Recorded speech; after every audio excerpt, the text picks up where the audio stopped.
June ಮೊದಲ ವಾರದಲ್ಲಿ ಮುಂಗಾರು ಆರಂಭವಾಗುವ ಸಾಧ್ಯತೆ ಇದ್ದು, ರಸ್ತೆ ಕಾಮಗಾರಿಯಿಂದ ತ್ವರಿತವಾಗಿ ಪೂರ್ಣಗೊಳಿಸುವಂತೆ ಕೊಡಗು ಜಿಲ್ಲಾ ಉಸ್ತುವಾರಿ ಸಚಿವರಾದ ಎನ್.ಎಸ್. ಬೋಸರಾಜ್ ಅವರು ತಾಕೀತು ಮಾಡಿದ್ದಾರೆ. ನಗರದ ಜಿಲ್ಲಾ ಪಂಚಾಯತ್ ಸಭಾಂಗಣದಲ್ಲಿ ಮಂಗಳವಾರ ನಡೆದ ಕರ್ನಾಟಕ ಅಭಿವೃದ್ಧಿ ಕಾರ್ಯಕ್ರಮಗಳ ಜಿಲ್ಲಾ ಮಟ್ಟದ ತ್ರೈಮಾಸಿಕ ಪ್ರಗತಿ ಪರಿಶೀಲನಾ ಸಭೆಯ ಅಧ್ಯಕ್ಷತೆ ವಹಿಸಿ ಅವರು ಮಾತನಾಡಿದರು. ಕೊಡಗು ಜಿಲ್ಲೆಯಾದ್ಯಂತ ಲೋಕೋಪಯೋಗಿ ಪಂಚಾಯತ್ ರಾಜ್ ವ್ಯಾಪ್ತಿಯ ರಸ್ತೆಗಳ ಗುಂಡಿ ಮುಚ್ಚುವುದು ಸೇರಿದಂತೆ ಅಗತ್ಯ ಕಾಮಗಾರಿ ಕೈಗೊಳ್ಳಬೇಕೆಂದು ಸಚಿವರು ನಿರ್ದೇಶನ ನೀಡಿದರು. ಪೂಜೆ ಮಾಡಿದ್ಮೇಲೆ ನೀವು ಮಾಡದಿದ್ರೆ ಏನಾದ್ರು ಜನರ ಪರಿಸ್ಥಿತಿ ಪೂಜೆ ಮಾಡ್ಬೇಕು ಹೋದ್ರಿ, ನೀವು ಪೂಜೆ ಮಾಡಿದ್ರೆ ಈ ತರಟೆಯಲ್ಲಿ ಶುರು ಆಗ್ಬೇಕು. ಪಬ್ಲಿಕ್ ಏನ್ ತಿಳ್ಕೊತಾರೆ, ಪೂಜೆ ಮಾಡಿದ್ರು ಎಮ್.ಎಲ್.ಎ ಬಂದ್ರೆ ಹೋದ್ರೆ ಅಂತ ತಿಳ್ಕೊತಾರೆ. ಈಗ ಏನ್ ಪದ್ಧತಿ ಗೊತ್ತಾಗಲ್ಲ. ನೀವು ಮನಸ್ಸೇ ಬಂದ್ ಮಾಡ್ತಾರೆ. ಕರ್ನಾಟಕ ನೀವು ಇದ್ರೆ ನಿಮಗೆ ಕಾಂಟ್ರಾಕ್ಟ್ ಇದ್ದಾರೆ, ಅವ್ರು ಹೇಳಿದ್ರೆ ಕೇಳ್ತಾರೆ.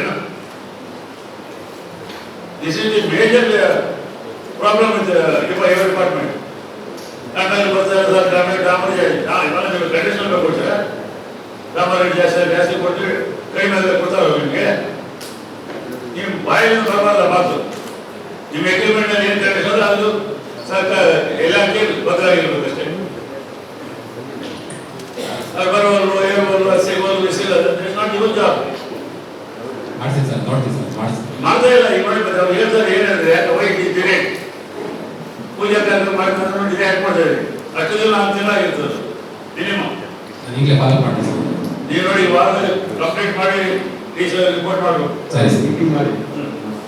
ಸ್ಟೇಟ್ನಲ್ಲಿ ಬ್ಯಾಕ್ವರ್ಡ್ ಡಿಸ್ಟ್ರಿಕ್ಟ್ ನಾವು ಈಗಾಗಲೇ CM ಕಾರ್ಯಕ್ರಮದಲ್ಲಿ 37 ಕೋಟಿ ರೂಪಾಯಿ ಆಡಿಟ್ ಸ್ಪೀಡ್ ಕೊಟ್ಟಿದ್ದೇವೆ. ಮಾಡಿ ಟೆಂಡರ್ ಮಾಡಿ ಕೆಲಸ ನಡೀತಾ ಇದೆ. ಈಗಾಗಲೇ ಪೇಮೆಂಟ್ ಆದ MLAಗಳೆಲ್ಲ CM ಅವರಿಗೆ CM ಪೇಮೆಂಟ್ಗೆಲ್ಲ ಏನು ನೀವು DC ಹತ್ರ ಅಪ್ರೋಚ್ ಸಿಕ್ಬಿಟ್ಟದ, ಕೆಲಸ ಮಾಡಿದ್ರೆ ದುಡ್ಡು ಕೊಡ್ತಾ ಇಲ್ಲ ಅಂತೇಳಿ CM ಅವ್ರು ಹೇಳಿದ್ರೆ ಮೊನ್ನೆ 5,500 ಕ್ರೋಸ್ ಲೀಸ್ ಮಾಡಿದ್ರು.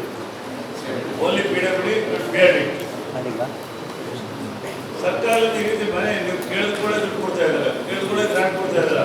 1,000 ಕೋಟಿ ರೂಪಾಯಿ ಬಿಟ್ಟಿಸ್ ಕೊಟ್ಟಾರೆ. ಈಗ ನಾನೇ ಒಂದು 60 ಕೋಟಿ ರೂಪಾಯಿ ತಗೊಂಡು 4 ಬಿಟ್ಟಿಸ್. ಯಾಕೆ ನೀವು ಡಿಲೇ ಮಾಡಿದ್ರೆ ಐ ಕ್ಯಾನ್ ಅಂಡರ್ಸ್ಟ್ಯಾಂಡ್. CM ಈಗಾಗಲೇ ವರ್ಷ ಮುಗಿದವೇ ಮತ್ತು ಹೊಸ ವರ್ಷಕ್ಕೆ ಬಂದಾರೆ. 50 ಕ್ರೋರ್ಸ್ ಏನು MLA ಕೊಟ್ಟಿದ್ದಾರೆ, 37 ಕ್ರೋರ್ಸ್ ಅದರಲ್ಲಿ ನಿಮ್ಮ PWD BRD ಕೊಟ್ಟು. ಉದ್ದೇಶ ಏನಂದರೆ ಜನರಿಗೆ ಯಾವುದೇ ಅನಾನುಕೂಲ ಆಗಬಾರ್ದು, ತಕ್ಷಣ ಪ್ರಯಾರಿಟಿ ಮೇಲೆ ಶಾಸಕರು ಮಾಡಬೇಕು ಅಂತೇಳಿ. ಎಮರ್ಜೆನ್ಸಿ ಅಂತ ಹೇಳಿದ್ರೆ 8,000 ಕೋಟಿ ಕೊಟ್ಟಿದ್ದಾರೆ ಇಡೀ ಸ್ಟೇಟ್ನಲ್ಲಿ ಆಸ್ ಎ ಸ್ಪೆಷಲ್ ಗ್ರಾಂಟ್. ನಾನಂತ ಕೊಟ್ಟರೆ ಸ್ವಲ್ಪ ಯಾವುದೋ ಒಂದು ಇಲಾಖೆಯ ಬಜೆಟ್ ಅಲ್ಲದು, regular budget 8,400 crores special budget from chief minister. ಅದರಲ್ಲಿ ಇವೆಲ್ಲ 100 ಕ್ರೋರ್ಸ್ ಬಂದಿದೆ ನಿಮಗೆ. ಅದರಲ್ಲಿ 37 crores only for roads. 74 crores only roads. Remaining 24 crores ಬೇರೆ ಬೇರೆ ಇಲಾಖೆ ಕೊಟ್ಟಿದ್ದಾರೆ. ನೀವು ಇನ್ನೂ ಟೆಂಡರ್ ಏನಿದೆ. ಈ ಕುರಿತು ಮಾತನಾಡಿದ ಶಾಸಕ ಡಾಕ್ಟರ್ ಮಂತ್ರಗೌಡ, ಮಡಿಕೇರಿ ವಿಧಾನಸಭಾ ಕ್ಷೇತ್ರ ವ್ಯಾಪ್ತಿಯಲ್ಲಿ ರಸ್ತೆ ಕಾಮಗಾರಿಯಿಂದ ತ್ವರಿತವಾಗಿ ಪೂರ್ಣಗೊಳಿಸಬೇಕು, ಜೊತೆಗೆ ಗುಣಮಟ್ಟದ ಕಾಮಗಾರಿ ಕೈಗೊಳ್ಳುವಂತೆ ಸೂಚನೆ ನೀಡಿದರು.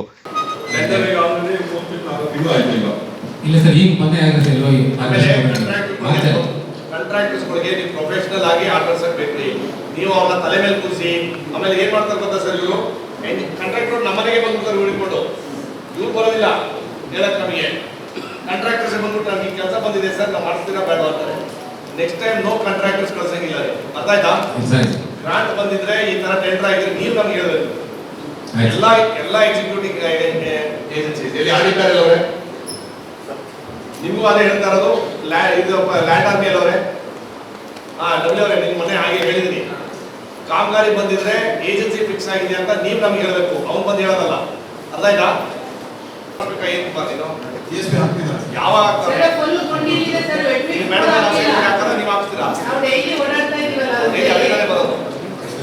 ಸರ್ ಪ್ರಾಮ್ಸ್ ಇಂದ 10 ಕೋಟಿ ಕೊಟ್ಟವ್ರು ದುಡ್ಡು ಮಾಡಿಸ್ಬೇಕಾದ್ರೆ ಇವ್ರು ಜವಾಬ್ದಾರಿ ಅಲ್ವಾ?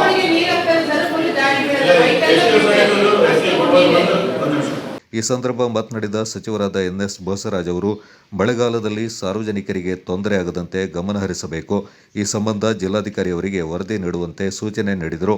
ಕ್ರೀಡಾ ಪ್ರಾಧಿಕಾರದ ಉಪಾಧ್ಯಕ್ಷರಾದ ಸಿಎಸ್ ಅರುಣ್ ಮಾಚಯ್ಯ ಅವರು ಕರಿಕೆ ರಸ್ತೆ ಸೇರಿದಂತೆ ಬಹುತೇಕ ರಸ್ತೆಗಳ ಕಾಮಗಾರಿ ಬಾಕಿ ಇದ್ದು ಕಾಮಗಾರಿ ತುರ್ತಾಗಿ ಕೈಗೊಳ್ಳಬೇಕೆಂದು ಹೇಳಿದರು. ಗ್ಯಾರಂಟಿ ಯೋಜನೆ ಅನುಷ್ಠಾನ ಸಮಿತಿಯ ಜಿಲ್ಲಾಧ್ಯಕ್ಷ ತೀತೀರ ಧರ್ಮಜ ಉತ್ತಪ್ಪ ಅವರು ಬಿಟ್ಟಂಗಾಲ, ತಿತಿಮತಿ, ಬಾಳುಗೋಡು ಸೇರಿದಂತೆ ಹಲವು ರಸ್ತೆ ಅಭಿವೃದ್ಧಿಪಡಿಸಬೇಕೆಂದರು. ಸಮಿತಿ ಸದಸ್ಯರಾದ Abdul Rehman, CESC EE Ramachandra, DCC bank ಅಧ್ಯಕ್ಷರಾದ ಬಾಂಡ್ ಗಣಪತಿ ಮತ್ತಿತರರು ಈ ಸಂದರ್ಭ ಪಾಲ್ಗೊಂಡಿದ್ದರು.